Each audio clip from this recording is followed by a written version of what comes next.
This is Sam Kirby, host of Cinema Stories. Thanks for listening to the following broadcast on Public House Media.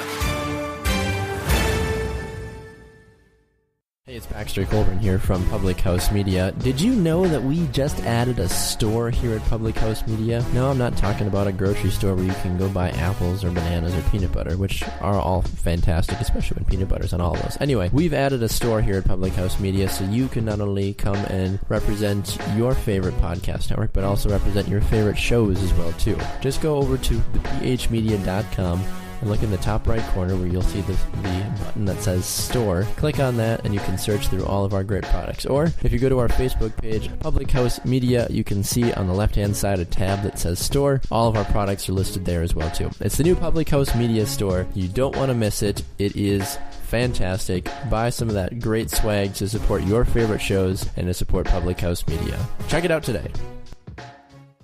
What's up, everybody? This is Christian Heimel, host of Press Row here on Public House Media. Thanks for listening to the following broadcast on Public House Media. Once you're done with this episode, I hope you'll come check out my show, Press Row, where we talk about the biggest issues in sports with the analysts, experts, and reporters who cover them. No nonsense, hard-hitting interviews on the sports topics you're talking about. A new show comes out every single Thursday. And don't forget to subscribe on iTunes so you never miss an episode of Press Row. Thanks again for checking out the following broadcast on Public House Media.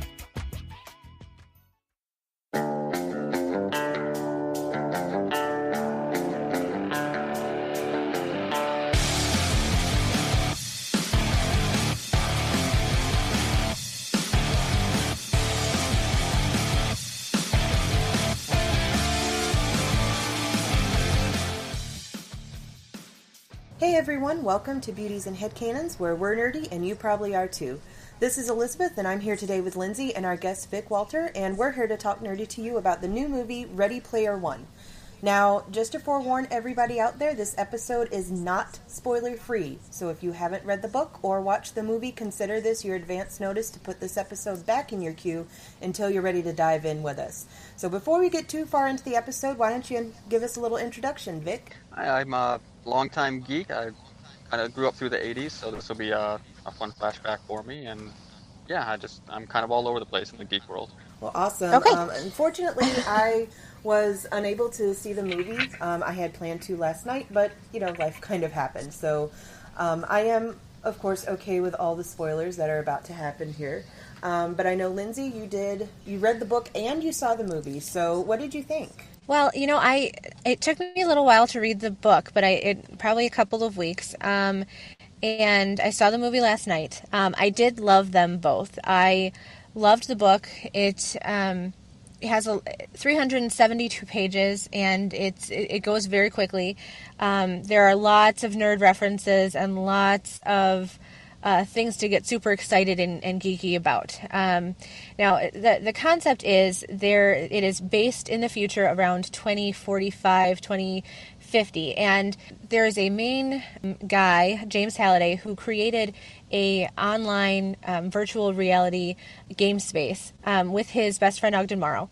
And when he dies, he sets up a game inside the game where you have to go to certain challenges throughout the entire universe that is built inside this virtual reality and go find his eventual main prize is his Halliday's Easter egg, and it is rights to the entire Oasis as well as his fortune that he amassed while he was alive. And it is an amazing amount of money. It is just something that nobody really has any concept of in this period of time because they are going through a 30-year depression. So people are living, it's just horrifying. People are starving, people aren't able to eat, they are living in stacked mobile homes on top of each other. It's based a lot of the time out of Columbus, Ohio, where they say that the mainframe for the internet is at, and other you can basically see every walk there. But the idea is that anybody, whether they have money or not, whether they are 11 years old or 82, can get into this virtual reality game and can try and win this Easter egg and try and compete the challenges. So there's a couple of different groups of people that are doing this, but it focuses on our main character Wade, and he is our hero in the end. So I'm sure that I've gotten a couple of facts wrong. I'm going to turn it over to Vic in just a second about where it starts off from there in the book.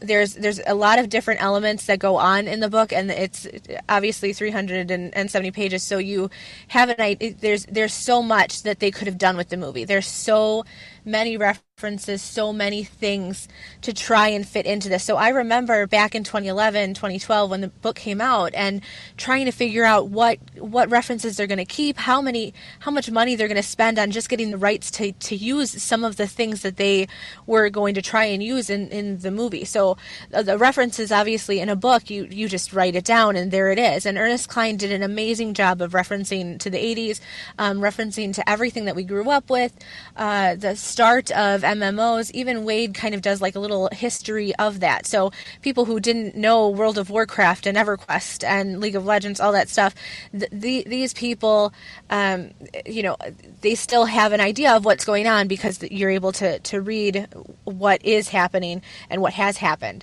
The cool part is you get to have just this first person perspective into Wade's Gunter, which is the name of the egg hunters that are not claned up and that don't work for a company that are trying to get Halliday's egg. So, Vic, what did I miss? What did I mess up? Well, like you said, the book was covering a lot. There's 80 references all over the place. If you're big in, I think at some point the book is being advertised as a mix between Willy Wonka and The Matrix, both of which I was big fans of when they came out. The Matrix probably a little bit more than the Willy Wonka side, but the fact that you do have these first-person avatars and that there are a lot of people out in the just kind of living out in this virtual world, because like you had mentioned, it's kind of a depression state.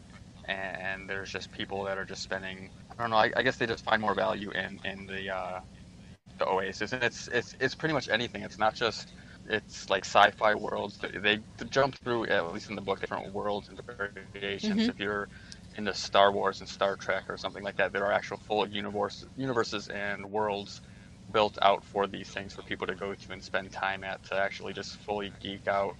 And Calloway is just, he's all over the place with it too. So he's definitely like sharing the wealth and being a full-fledged geek and opening that up to the world. And that was something I actually really liked. Sorry, go ahead. No, it's okay. And I wanted to say too, like in the movie and in the book, they do a good job of letting you know exactly how depressed everything is. People would rather live in this virtual reality because they can be whatever they want. They can be whoever they want.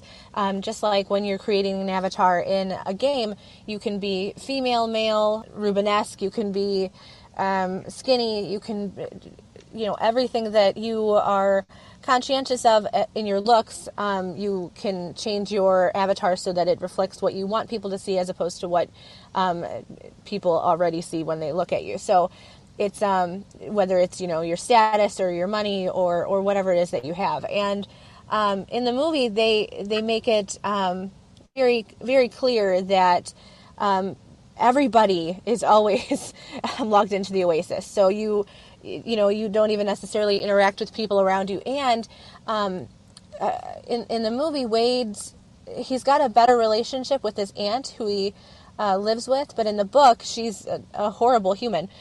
But they actually have her boyfriend gets rid of all of the rent money, or he spends all the rent money on a piece of equipment to win a battle in a game on the Oasis, and he loses, so they aren't able to pay the rent. So it's a very real situation. They make it very clear that this is how people live. They don't interact with each other on a personal level. Instead, they are constantly logged into the Oasis. So it's very evident that this is how people live in this time period. Now, the characters that are in the book are the same in the movie. The ones that you get the most screen time with. So Wade is there.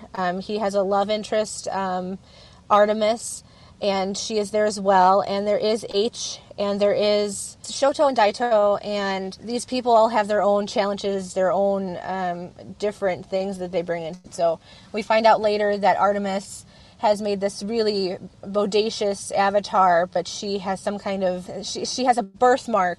And I had to even explain to my 10-year-old daughter that it's a birthmark that she doesn't like, that she thinks makes her not pretty and not something that people would think of as pretty because of this birthmark. And it's a port wine birthmark. And I understand people who do have this do want to get it faded or to change it. But I even had to tell my 10-year-old daughter like what that was and why it was not desirable. So I thought that was interesting because I had to explain to her like she doesn't like the way she looks because of that birthmark over her eye. So I was proud of my daughter in that moment, if nothing else, to say, okay, well, this is why she thinks that she's not pretty. But there are a lot of differences between those characters in the book and the movie as well. There's a lot of relatability to each of them, with all the different minority traits. So, Vic, I think you said that you were able to relate very quickly to the main character, to Wade. Yeah. And surprisingly enough, Halloway, too, I was very impressed with how much character building they did throughout the book on Halloway's character, not just at the beginning, but you really can get to know that he's this really kind-hearted guy. I mean, he gives away this Oasis to everybody. It's not something you have to pay a membership for. It's not something you have to sign up and be a member for. It's all completely free to everybody, and that was really important to him. I think at one point in time, the Sixers are one of the fascist groups that are trying to take over and win in the Oasis. That was one of their prerogatives in the book, was that they wanted to take it over and start charging people memberships to be there and start regulating left and right, kind of like the government does. But it was really important for Halloway for this to be something that's free to true geeks, true nerds, which is why he had the whole quest thing start. Yeah, there's a cool nod to that too in the movie where Sorrento is an intern working at the company where Halliday and Ogden Morrow begin, and he's actually saying, oh, well, you could charge money for this. You could have a membership, a gold membership, a platinum membership, and people could pay a certain amount of money for it. And he ends up saying that Sorrento gives him his coffee when he's talking about this, and Halliday kind of just turns his head and says, oh, thanks for the coffee, or oh, it was nice coffee, and then he turns back to his computer or whatever he was doing, not even giving Sorrento the light of day to say what he was trying to say about it. So it was pretty neat. I loved it. And so this virtual reality Oasis, this is where everybody basically spends all of their time. It is kind of imagine if we had a system where we log into every day and all you'd have to do is, go on Facebook, plug yourself in, and you would never have to interact with people. If you didn't have a job to go to, can you imagine? Right. You could interact the way you wanted to as opposed to the way you have to. If we didn't have jobs and we didn't have things to go do, I could definitely see the Oasis being a real problem, a real direction as to where we're going. So it's very a whole year where? A whole year in the Oasis? Well, no, I very early on in my geek career, I guess, I did spend almost a solid year RPG, where that was my life for a lot. I'm not a huge MMO type player, but I mean I am a very big video game player, and when I really connect to a video game, I am in it. I mean, that's kind of how I got hooked into Skyrim and the Elder Scrolls. That's how I got hooked into Fallout. So it's once I get into it, I am just immersed in it. And now, I don't just spend hours playing it. I write the fan fiction and I study the lore. And so, I mean, if I, had an opportunity to go to a place that, was like a virtual world that was like Skyrim or Oblivion or Fallout, yeah, I mean, I would definitely spend most, if not all of my time there. Okay, well, that's fair. I just think it's interesting that I've never really lost that much track of time in a game, but I know in high school I did play a lot of online RPG stuff, and I really did. It took over that time that I had, so I'll admit to that, and I do see that becoming a thing. I really would have much rather at some point in time be the dark elf cleric that I was playing as opposed to my bumbling high school self. So I totally get that. So let's see, what else do we have to talk about? Yeah, I mean, it was really reminiscent of actually playing like multiplayer online RPGs. So, and in the movie too, they actually like show all kinds of different characters and things coming, basically spawning into this big tower, and everything spawns, and it's everybody's avatar, and everybody has a different avatar and different things that they are and can be: animals, aliens, different life forms and races, and all kinds of stuff. I mean, so many things I couldn't even try and describe what they were or what they were referencing. There's obviously Wade still drives a DeLorean, but there's spacecraft and vehicles to drive and to race with. And in this online multi-universe Oasis, people are able to travel to different places and to acquire different things. You can shrink your car so that you can carry it with you. You can shrink your spaceship so you can carry it with you. And there's just a ton of references to just a ton of different things. A few big differences between the book and the movie, though. The guys aren't in high school at all. We never get to see them in high school. We never get to see them on Ludus. We never get to see them where they're in the classroom, and there's no references to public schooling or schooling of any kind. We don't see that Wade graduated. We don't see that he was ever in school, and I can only really think that H's basement had to have been converted into a garage in the movie, because now H is a mechanic of some sort, so he's able to fix people's cars and broken spacecraft and things in his garage. So we don't really see so much of the Anorex Almanac or them watching movies together or playing video games together or even really quizzing each other on anything. They do that maybe once. Artemis and Wade do that, where they're like, oh, I guess you're good people because you know all of the cool trivia about Halliday that I know. But there's not a whole lot of cohesiveness in that area. We don't really see them play very many games. There is a big museum of Halliday's stuff, and you can watch parts of his life play out in this museum library type place. You can ask this curator librarian guy to show you something, and he'll walk you down expansive, huge hallways of all of Halliday's ever and listen to him talk with Ogden or get some kind of reference or things. So when they think that they have an idea about a hint, they'll go back and they'll go to the library. And it used to be crawling with Gunter's, but now Wade's like the only person who goes there. So the curator is his buddy, and they're always like doing little quips on each other and stuff like that. So that was kind of cool. But they really, the best parts that I thought were so cool about the book were that there's all of these references to 80s arcade games and 80s movies, Breakfast Club, and that movie that Matthew Broderick is in, not Ferris Bueller's Day Off, but the other one. And they took a lot of artistic license with the movie, and I don't know how Elisabeth would feel about this, honestly, because they just sort of switched things around. They made it more 2018 movie as opposed to 2011 book, I guess. I don't know how else to really like explain it.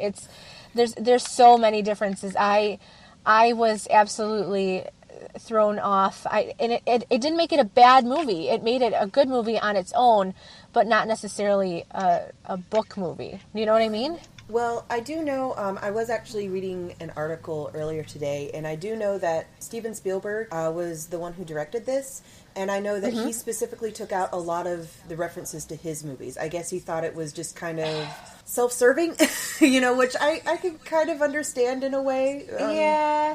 I was worried that's what the difference was. Yeah, so I think worried. that probably was what was it, because, I mean, Spielberg was obviously very big in the 80s. Mm-hmm. Yes, okay. And see, that makes sense. I mean, I get it, but at the same time, Spielberg was a part of the 80s, so it kind of did like a disjustice to it in a way. I don't know if it would have been better or worse if all of those things had been left in there. And so there's also a few other things too, where there's elements of the storyline that are changed drastically. Artemis it speeds up real quickly to the middle of the book where Artemis no longer talks to Wade, and she has her own reasons and all of that other good stuff, but and that is very similar. But when we eventually do see her, she's not as Wade describes it, Rubenesque woman with black hair, which I thought was really cool, and I could relate to her more because she's Rubenesque. Instead, she's like a petite little redhead with a port wine stain, and I was just so upset. She comes up, and then I not only had to explain to Aurelia that like I was upset that she was a petite little redhead, but also that she had this port wine birthmark. So I was sad. But they do keep a lot of the really cool elements of the final battle. Obviously, spoiler alert, the underdogs do win, just like they do in the book. All of the challenges, though, really melt into each other.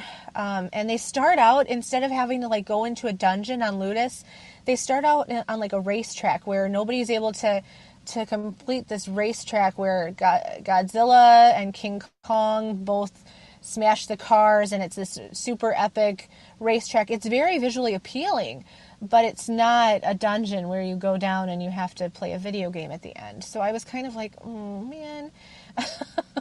I was really looking forward to those kinds of things, and there's not a whole lot of that. They don't have to speak the words to Monty Python's Holy Grail. They don't.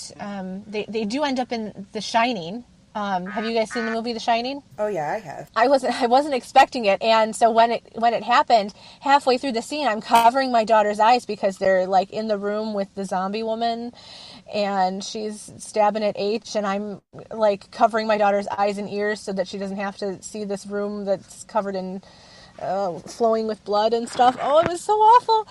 But it's an 80s movie, so I guess I get it. At least they stayed true to the era, and it was kind of scary.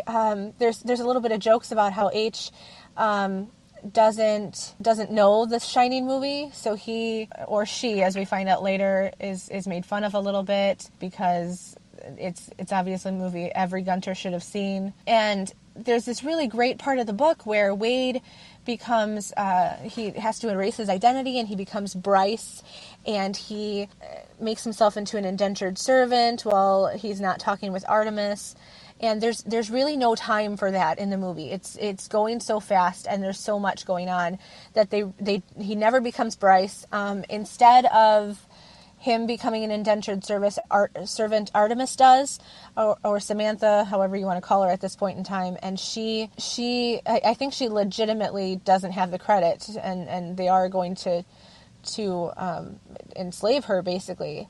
And an indentured servant in this universe is someone who owes a certain amount of money and can't pay it back. So they take them and they put them in the IOI headquarters, and they make them work somewhere within the Oasis to pay off their debt. And it's a fallacy. They aren't ever able to work off their debt. They are constantly barraged with rent fees or other fees, and they think that they can get out, but they really can't ever get out of it. So she's stuck being an indentured servant for a little while, but they eventually break her out in the middle of the battle, and they end up hacking Sorrento's chair. That's how they really get into IOI. And there's a little bit less maliciousness in IOI in the movie as well, as opposed to the book. The IOI is just this awful, terrible corporate cretin, and they, led by Nolan Sorrento, they want to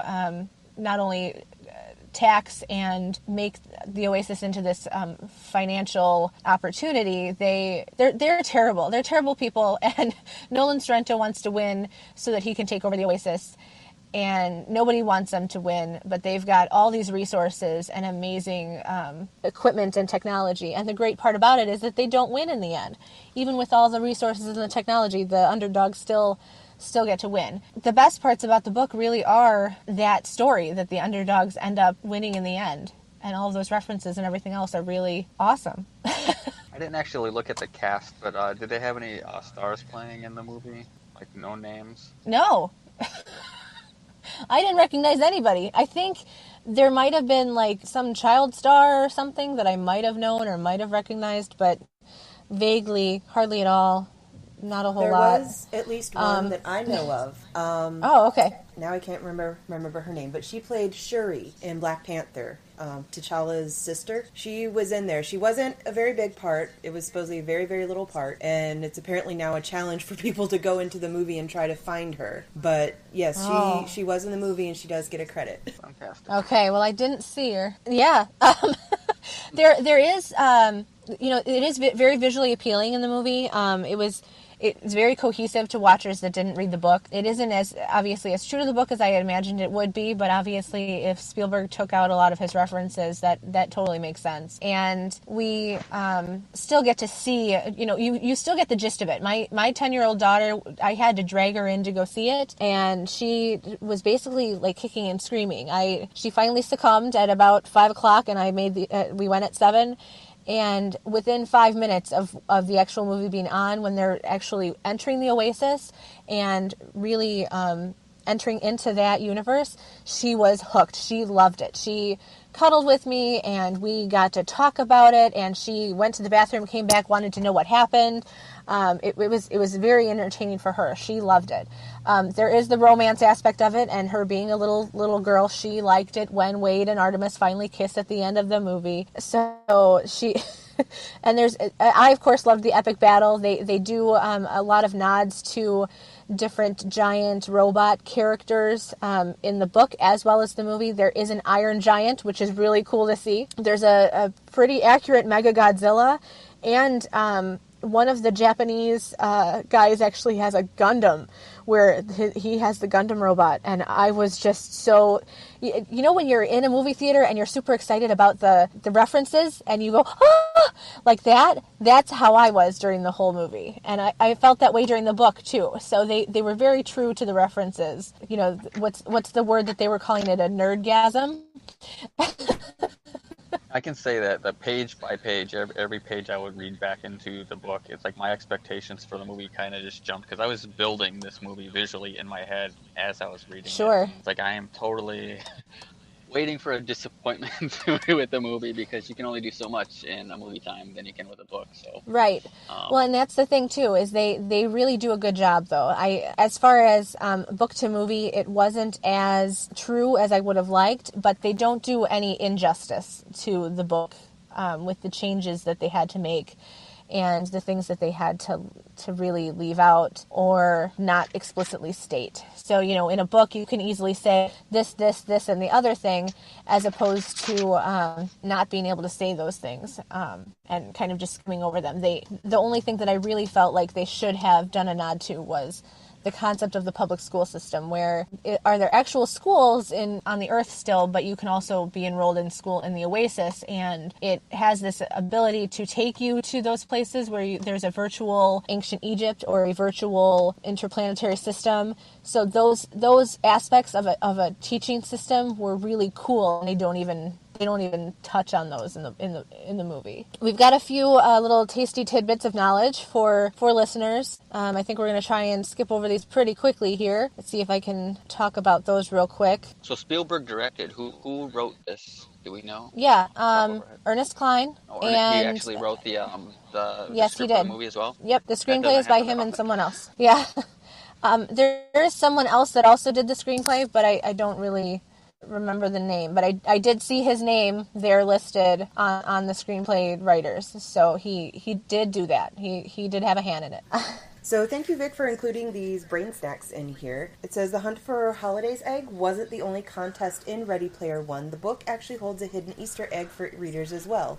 In August 2012, after 2 months of competition, one reader who managed to find the Easter egg and clear 3 gates hidden online by Cline was awarded the grand prize, an actual DeLorean, like from Back to the Future. The University of Massachusetts at Amherst also held an essay contest for incoming freshmen based on what they got out of the novel and how they relate its futuristic setting to our modern life. And to think we were stuck reading Anna Karenina. The book Ready Player One was on numerous best books of 2011 lists, from nerd havens like Wired and IO9 to more mainstream sites like Amazon and Entertainment Weekly, showing that it has a very diverse fan base and appeals to people of all ages. The story behind Gregarious Simulation Systems' first game, Anarch's Quest, has roots in reality. Ken and Roberta Williams, founders of Sierra Online, a gaming powerhouse of the 80s and 90s, got their start doing the same thing with their first game, Mystery House. They programmed the game at home, copied it to floppy disks, plopped them in plastic baggies, and voila, the first text adventure with graphics was born. And many current MMORPGs already follow Oasis's free-to-play with no monthly fee structure. Kotaku believes the subscription-based MMO is likely dead, time of death circa 2012, and microtransactions are now the way of the future, whether you like them or not. I look forward to more books like this. Oh yeah, definitely combining, the old, nerd things that we all knew and loved growing up, and just incorporating them into, our lives now. Kind of like I think, people like us do. It's like a giant nostalgic montage. It was great. Exactly. I'm pretty disappointed I didn't get to see the movie, but I'm really, really excited to go and see it now, even more than I was before. Oh, me too. Oh, yeah.